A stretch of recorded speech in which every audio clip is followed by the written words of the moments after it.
तो आइए दान और दशमांश के बारे में परमेश्वर क्या समझाते हैं हमें। परमेश्वर ने दशमांश क्यों बनाया? दशमांश का परमेश्वर को पैसे देने से कोई संबंध नहीं है। परमेश्वर को आपसे कुछ नहीं चाहिए। आप परमेश्वर को कुछ दे भी नहीं सकते। धरती पर जो कुछ भी है पहले से ही परमेश्वर का है। परमेश्वर को हमसे कुछ नहीं चाहिए। पर जब परमेश्वर ने कुछ निर्धारित किया तो वो इसलिए नहीं कि वो उसे चाहिए। दशमांश और दान इंसानों के लिए परमेश्वर का मैनेजमेंट ट्रेनिंग प्रोग्राम है।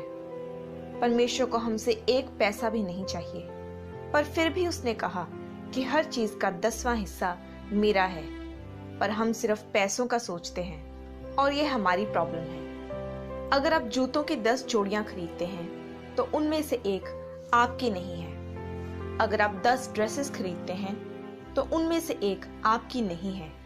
अगर आपने 10 फल खरीदे हैं तो उनमें से भी एक आपका नहीं है। अगर दिन में आपको 24 घंटे मिले हैं तो 2 घंटे 40 मिनट आपके नहीं हैं। आप रोज चोरी करते हैं, अगर आप 2 घंटे 40 मिनट परमेश्वर का समय उसे नहीं देते। आप एक दशमांश चोर बनते हैं जो परमेश्वर का समय चुरा रहा है। आप टीवी देखते हुए 2 घंटे 4 घंटे 8 घंटे निकाल देते हैं और परमेश्वर को वो 2 घंटे 40 मिनट नहीं देते जो उसी के हैं। आप 2 घंटे 40 मिनट भी मैनेज नहीं कर सकते। आप पैसों का सोचते हो, पर पैसा आपकी प्रॉब्लम नहीं, मैनेजमेंट आपकी प्रॉब्लम है। परमेश्वर आपको किसी भी समय वो ड्रेस देने के लिए कह सकता है, उनमें से एक आपकी नहीं है। तो दशमांश और दान पैसों के बारे में नहीं, पर मैनेजमेंट के बारे में है। परमेश्वर ये कहता है कि क्या आप लगातार हर चीज का 10% मेरे लिए निकाल सकते हैं? हर चीज का 100% परमेश्वर का है। अगर आपको 10,000 रुपए मिले हैं तो उनमें से 10,000 ही परमेश्वर के हैं। परमेश्वर ने आपको 10% निकालने को कहा और आपके पास बचे 90%, पर वो सब 100% परमेश्वर के ही हैं। तो फिर अगर वो 10,000 परमेश्वर के ही हैं तो वह क्यों आपको 10% निकालने को कहता है? ये बात उस 1,000 रुपए की नहीं है जो आप निकालेंगे, पर आपकी उन पैसों को निकालने की काबिलियत के बारे में है। आपकी मर्जी, आपके कंट्रोल, आपके उस पैसों को निकालने के डिसिप्लिन के बारे में है। वे आपके डिसिप्लिन के पीछे है। अगर आप वे 10% अच्छी तरह से मैनेज कर रहे हैं तो वह आप पर बाकी के 90% के लिए भी खुशी से भरोसा करता है।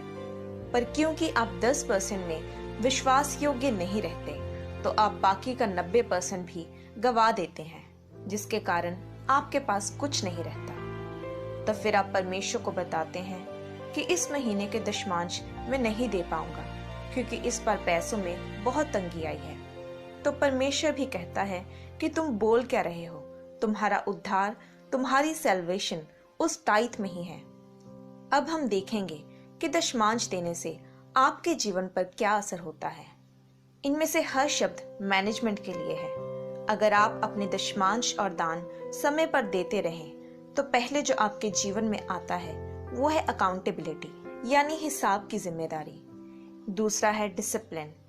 जब भी आप दशमांश निकालते हैं तो आपको हर बार ऐसा करने के लिए कंट्रोल चाहिए। तीसरा ऑनेस्टी। एक टाइथर बनने के लिए आपको ऑनेस्ट होना जरूरी है, क्योंकि आपको कोई नहीं देख रहा सिवाय परमेश्वर के। आप सभी को झूठ बोल सकते हैं, पर परमेश्वर जानता है कि आपने टाइथ दिया कि नहीं। इसका मतलब टाइथ देना आपको ऑनेस्ट बनाता है और मैनेजर्स का ऑनेस्ट होना बहुत जरूरी है। चौथा है डिलीजेंस, यानी आप लगातार इस बात पर काम करते हैं कि आप वे 10% चुराए नहीं, और मैनेजर्स को भी यही करना होता है। पांचवा फेथफुलनेस, यानी वफादारी। मैनेजर्स में यही कमी होती है कि वे वफादार नहीं होते और टाइथ देने के लिए वफादारी की जरूरत पड़ती है। छठवां ट्रस्टवर्दीनेस। आपको हर बार टाइथ देने के लिए परमेश्वर को आप पर हर बार ट्रस्ट करना पड़ता है।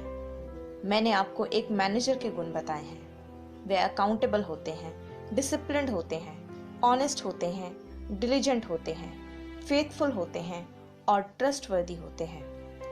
प्रभु यीशु मसीह ने एक दिन टॉप क्लास मैनेजमेंट दिखाई।